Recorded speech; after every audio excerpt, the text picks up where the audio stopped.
Assalamualaikum warahmatullahi wabarakatuh.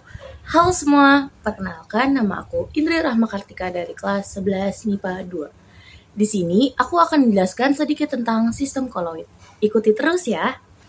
Nah, sistem koloid adalah jenis campuran heterogen yang terbentuk karena adanya dispersi suatu zat ke dalam zat lain yang dicampurkan.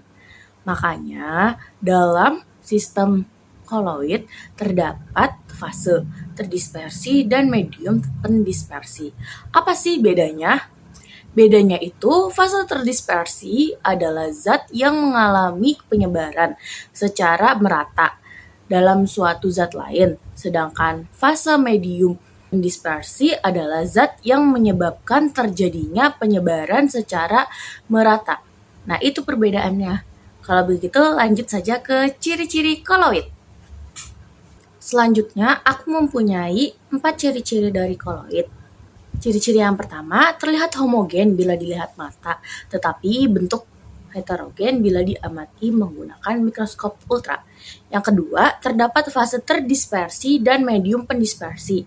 Sedangkan yang ketiga, partikel berukuran antara 1-100 nanometer.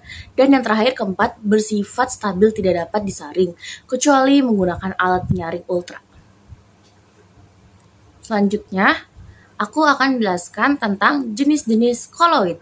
Jenis-jenis koloid ada fase terdispersi dan fase pendispersi. Yang pertama, terdispersi padat dan pendispersinya gas, dinamakan aerosol, contohnya ada asap dan debu di udara.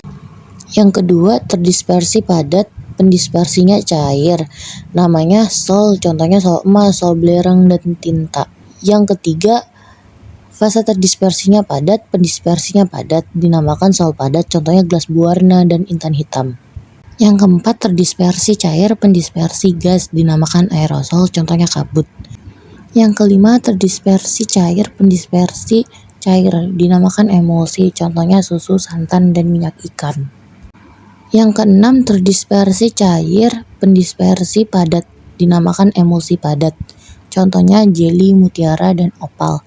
Yang ketujuh, terdispersi gas, pendispersi cair, dinamakan buih, contohnya buih sabun dan krim kocok. Yang ke-8 atau yang terakhir, terdispersi gas, pendispersinya padat, dinamakan buih padat, contohnya karet busa dan batu apung. Jadi, itulah jenis-jenis dari koloid. Di sini aku akan menjelaskan 8 sifat-sifat koloid.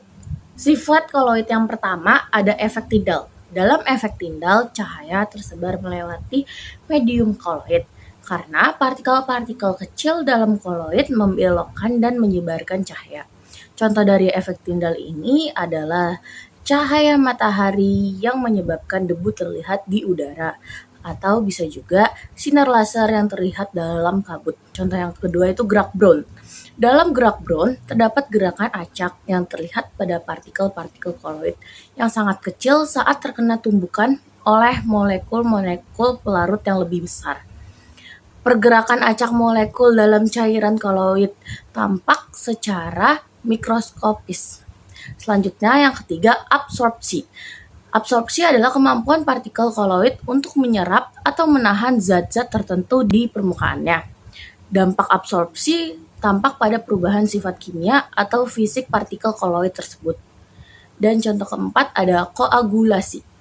Koagulasi merupakan sifat koloid yang terjadi ketika partikel-partikel koloid berkumpul dan membentuk gumpalan yang lebih besar, sehingga mengurangi stabilitas koloid.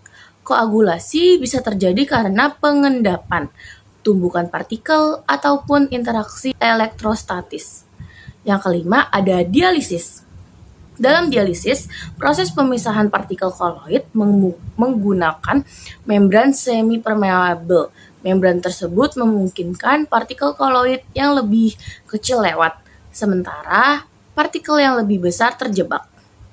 Dan yang keenam ada elektroforesis. Dalam elektroforesis terjadi proses pemindahan partikel-partikel koloid dalam medium saat dikenai medan listrik. Partikel dengan muatan listrik akan bergerak menuju elektroda dengan muatan berlawanan. Lalu yang ketujuh ada koloid liophil dan liophоб. Koloid liofil adalah koloid yang memiliki afinitas yang kuat terhadap medium pendispersinya, sehingga tetap terdispersi stabil. Koloid liofob adalah koloid yang memiliki afinitas yang lemah terhadap medium pendispersinya dan cenderung menggumpalkan. Yang ke-8 atau yang terakhir adalah koloid pelindung. Dikenal sebagai agen pelindung koloid atau agen perisai.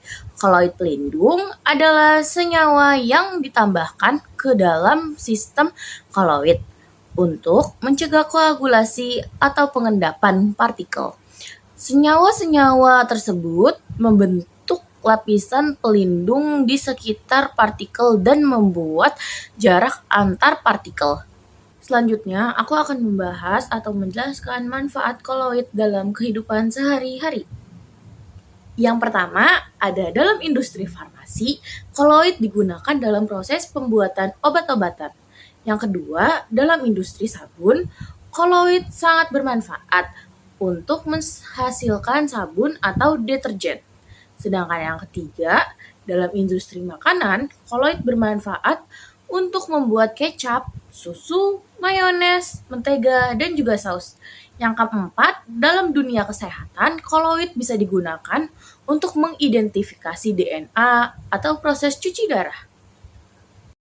Contoh koloid di kehidupan sehari-hari yang pertama ada susu dicampur air merupakan emulsi cair karena fase terdispersinya cair yaitu susu kental manis. Sedangkan medium perdispersinya juga cair yaitu air. Contoh yang kedua selanjutnya sabun cuci piring yang sudah saya campurkan air sebelumnya. Sabun cuci piring dengan air ditiup menggunakan sedotan menghasilkan gelembung.